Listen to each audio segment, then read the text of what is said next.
Mining production fell 2.6% in May from a year earlier, after a fall of 4.3% in April 2018. The biggest drags were gold, down 16.2%, coal, manganese ore, and platinum group metals, which were down 9.6%. To discuss the issues around the gold mining industry, the wage negotiations, and sector discussions, I'm joined by Lubuani Mamburu. Thanks, Lubuani. Thanks for joining us. Thank you very much. What are the labor demands in relation to wages in the gold mining sector? As you know that yesterday it was the first day of the gold sector wage negotiations at the Birchwood Hotel in Boksburg, where the four unions tabled their demands, including ourselves, the National Union of Mine Workers. In terms of wage increases, we are demanding 9,500 for the surface workers, 10,500 for the underground, and 15% across the board for the officials. And when it comes to living out allowance, we are demanding 30,000 living out allowance and 5,000 housing allowance. So those are the demands and other benefits that we tabled yesterday. And how far apart is labor in relation to management on the demands? As you know, we were just tabling the demands. Chamber is going to do a presentation on next week on the 18th. Okay. To paint the picture of an industry and also to respond as to whether they will be able to afford those demands. I think real negotiations haven't started. Yesterday we were just tabling those demands to the Minerals Council of South Africa. Yeah. We've just seen a report about mining production and the state of gold mining currently, and it's not a good picture. I mean, historically, gold mining was a big employer in the industry, probably something in the order of 400,000 employees at its peak, and now closer to 100,000. So clearly something is going wrong in the gold mining industry. Is there a long-term plan or a medium-term plan between labor, management, shareholders, etc., and maybe even the Department of Mineral Resources about what to do about gold mining? No, definitely. As you know, that the gold sector was discovered in the 18th century, and there have been challenges at the gold sector.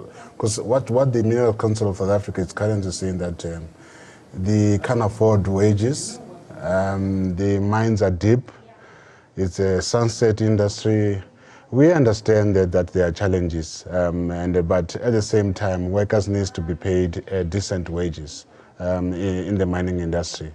We cannot continue to see a situation where mine workers are paid low salaries, whereas the executives, when the gold prices or platinum prices, when they're high, they award themselves with millions of bonuses and salaries. Yeah. That trend cannot continue, and we feel that workers deserve to be paid what they are demanding. And then we also feel that mine workers continue to risk their life deep below the surface of the earth, but to produce these profits for these mining companies. And you see a situation where the CEOs of these mining companies are earning millions, whereas ordinary mine workers are earning low salaries. We're now joined on Skype by Peter Major, mining analyst from Cadiz Corporate Solutions. Welcome to the show, Peter, and thanks for joining us. Thank you, Harold. You've heard a little bit of what Lubuani said, and he's a representative from the National Union of Mine Workers, about the disparity in income between the mining executives and the laborers. I mean, from our perspective, I would have thought that when in an industry such as this, where it clearly is in a little bit of trouble, there would be some discussions about how to sustain the industry for as long as possible that would include sacrifices on both ends. Is this happening? I mean, if mine executives are not making the sacrifices, how can labor? Look, I can't agree with you more, Harold. I've said that all my life. And I've worked at companies that exhibit that. I've worked in American companies and I've worked in Canadian companies that when the metal price fell and the company started losing money, they asked everybody to take a 25% pay cut 15% pay cut, and you're right, it was across the board. And everybody did it, and we kept our jobs, and the mine kept going until the prices went up. So I would expect that here, yes.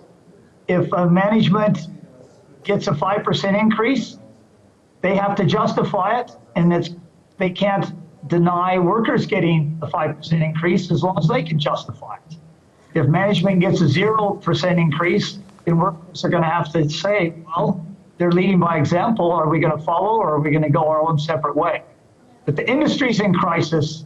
You are right. Everybody has to chip in here. It can't be one level or two levels. It's got to be all levels. And I mean, one of the things that's clear, right? I mean, as Luwani said, gold mining is almost a signature industry or a signature sector for mining in South Africa. I mean, it's as old as the hills, as it were, and it almost defines the country. So you would think that against that background, there would be a lot more accommodation on all sides to do this properly and to extend the sustainability of the industry for as long as possible. I mean, the Minerals Council claims that 75% of mines are unprofitable or marginal. So clearly there's a major problem here. Why is the management in mining, and more specifically gold mining, not taking that on board? I think it was a very unilateral approach for the last 25 years. The unions built up more and more strength, more and more support all through the 80s. And they had international support. They had the United Nations. They had most of the Western world. They had all of the non-Western world. So by the time they got to the 90s, the unions were so used to having enormous support that they just continued with whatever requirements they had. They continued with demands. And I hate that word demands. So they pretty much got whatever just went along because the margins were good enough to support that. The last 10 years, the margins are very poor. Most of the majors are gone. It's remnants. You know, we have skeletons for mining houses here. Balance sheets are bad. There's little R&D. There's not enough money to even keep the mines going, let alone sink new shafts and develop new mines. So the unions have to realize the environment is very different now. They don't have the international support anymore. We have half the world's gold, but we can't get it out of the ground. We're the highest cost producer on the planet. We used to be the lowest cost, we're the highest cost.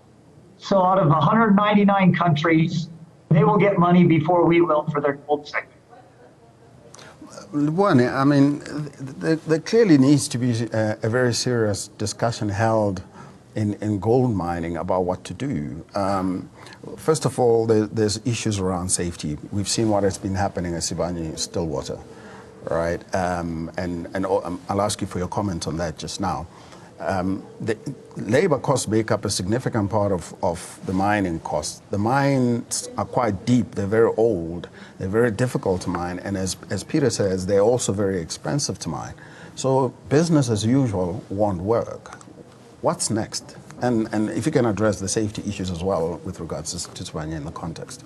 I mean, Harold, you must ask yourself a simple question. If the analysts and the mining companies are saying that the gold industry is a sunsetting industry, who has benefited from it?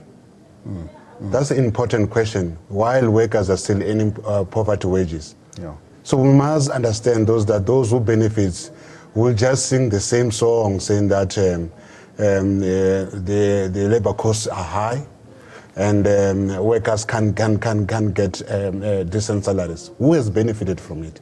And since the gold industry was discovered, mine workers are still earning poverty wages. So mine workers must just understand that yes, it's a sunset. The mines are deep, and the labor costs are high. We must not demand higher salaries. I don't buy that story, to be honest. Till today, and then mine workers are earning poverty wages. We are the mine workers, the mining industry, and the analysts are saying that we must consider the challenges that are happening. Yeah. There's no way that we can consider the challenges that are happening when those who are benefiting are reminding us of the challenges when they are making millions out of the mining industry in South Africa. And when it comes to the issue of safety, I mean, you've seen what is happening at Sibanye Gold. We have raised this issue several times. You know what the company does? If you expose injustices at Sibanye now, you will get a legal action letter that you must withdraw what you have said, instead of addressing the fatalities and injuries that are happening in their own operation. We are being threatened with legal action. So we can't sympathize with a company like that. And we want to build a good relationship with them. But they spend millions in paying lawyers to threaten us with legal action letters. Now, thanks, Lubwani. We'll continue talking to Peter Major about other areas of mining, but as I understand it, you're only comfortable talking about the gold mining sector. Peter, coming back to you, I'd like to chat to you more generally about mining and where it's going. Is mining a sunset industry in general, or only some sectors of it? It's definitely a sunset industry in gold, which is sad because we have half the world's gold. And there's probably little we can do to resuscitate it in gold, but there's a lot we can do to at least keep the existing mines running a bit longer. Even if it's 3, 4, 5 more years, it helps. Platinum, it's not going to get larger. You have to understand, platinum is like gold. It doesn't get destroyed, so the world has plenty of platinum. And we're recycling autocat converters left and right. So that jewelry is recyclable, the investment bars. So platinum, it's not a sunset industry, but it's a retirement industry. We don't need new platinum mines. The world cannot handle more platinum. We'll continue to depress the price. And coal is a long-term sunset industry. Sure, it's going to keep burning it. And what we should do is make sure we're so competitive that we're the last coal mines going before the whole world gets off of coal. Manganese and chrome is a scary story. There is so much mafiosa and illegal chrome mining going on that is keeping the price depressed. And it scares off legitimate miners. And the country does not benefit by this illegal mining. This 1 million+ tons of illegal chrome, they're getting no taxes. They're teaching people to be criminals to help them work under armed guards and illegally take it out. So mining here, we don't want mining to be a sunset industry because we have so many minerals, but we don't have proper institutions and structures that can manage our resources anymore. And the state is not getting taxes. The gold mines alone used to pay 20% of our national budget. They don't even pay 1% now. And when you ask, where did all that money go those years? It built the country. It built airports, railways, harbors. That's where all those gold mine earnings went. Let's go back to discussing the platinum mining industry. Over the last 5 years or so, the price of platinum has dropped by what, around 20%? Are we 50%. 50%, sorry, excuse me there. Are we even producing at the price of platinum? More than half the mines are producing above the cost of platinum, and that's why they're making losses. And they're producing too much platinum, and that's why the price stays down. The world has more than enough platinum. You know, platinum is not like gold. It's not viewed as a monetary instrument. The world produces 100 million ounces of gold a year.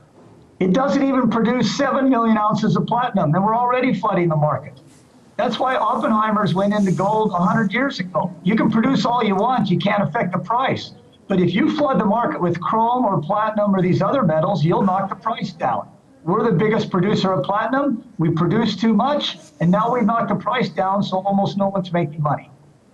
So I suppose that's why you're saying it may not necessarily be a sunset industry, but certainly not an attractive industry, right? I mean, no, it's not a sunset industry. You're so right. Yeah, there's recycling of platinum going on. There's oversupply, and obviously stockpiles sitting around somewhere. Then you've got this whole transition to electric vehicles that threatens the automotive industry. So what does that mean? We've got millions and millions of ounces of platinum sitting under the ground. What do we do? Hey, we have more platinum in the ground than we have gold. And the longer it stays there, the better. And that's why the government shouldn't be happy that it gave out so many new platinum rights, because it flooded its own market. We were the dominant producer. We produce 70%. We should be like OPEC. We should close the spigot when the price falls until the price goes back up. You know, just like manganese and chrome. We should have some kind of control over the production here instead of a free-for-all. But wasn't there some attempt at a unitary position on this between ourselves and Russia and I think maybe even Zimbabwe at some point? What happened to that? Well, I would resurrect it either officially or unofficially. I mean, people have to talk. People have to use their head. But why should South Africa be the swing producer? Why should we subsidize the world at low price platinum so that the world can have cheap platinum? You know, we shouldn't take the brunt of that. We're not a rich country. Yeah. 199 countries are benefiting by us flooding the market and keeping the price low. I want to talk to you real quick about the mining charter. I don't know how many minutes we've got left, but let's talk about the mining charter. And we obviously can talk about all the issues in the document because it's quite a range of them. One of the most contentious ones is the suggestion of giving 5% in free carry to each of the employees and communities, and there's been quite an uproar about that. Obviously, there have to be benefits that filter through to communities and employees. But is 5% free carry excessive? Is it unacceptable? How would investors view that? Harold, be honest. How would you invest? How would you view it? How would any investor? You work hard for 100 Rand. Investing means you put that 100 Rand somewhere so that you make more than prime interest. Prime interest is 10%. So you can get 10% at Nedcore on your 100. So if you give that to a mine, which is risky and is susceptible to metal prices going up or down, you want a return on that. Now, you're going to go to a country that maybe gives you a 20, 30, 40% return on it. You're not going to go to a country that as soon as your money comes in, they take 5 or 10% away on day one. And there's nothing free in the world. We know it. For every guy who gets something free, somebody else got stuck. And no investor wants to be the guy who got stuck. All investors want to be winners. And so this is common economics. You know, this isn't colonial economics. This is worldwide economics. We're trying to invent our own economics here. This charter should have been designed to bring in investment. That would have created jobs, would have flooded the treasury with taxes, payroll taxes, profit taxes. Instead, this charter, before they even get on a plane, come here and invest. You're right, we can't go through it because every component of that charter on its own frightens off investors. Just about the way these charters are formulated, I'm not in the mining industry, so obviously I'm not involved in these discussions and the formulation of the policy. But one of the things that I'm always curious about, and it's probably not just in the mining industry, but more generally, is when these sorts of proposals are put together, how much analysis goes into assessing the impact on our competitiveness versus a competing country in the same sector? Harold, I wish you were our mining minister. Because we'd be in such better shape. I don't think any thought goes into that. That's the problem. We've still got this revolutionary, the great struggle mentality. That was over 24 years ago. So you're right. I don't think any consideration went into any of the charter to say, wait a minute, before we make this law, before we make this policy, is this going to attract somebody to come here instead of the other 199 countries? If you look at the individual American states, how they fight each other to get a foreign auto manufacturer. They give free land, no taxes for 20 years. They'll build schools, put in the utilities. Each state fights each other's state, getting Korean, Japanese auto manufacturers. Here, we're fighting to see that most of the world put into a charter to ensure. I think the line has gone bad there. I think that brings us to the end of the discussion with Peter Major. And that's all we have for you this evening on Prime Business. Join us again next week, Monday. And from me, Harold Bupalama, have a good night.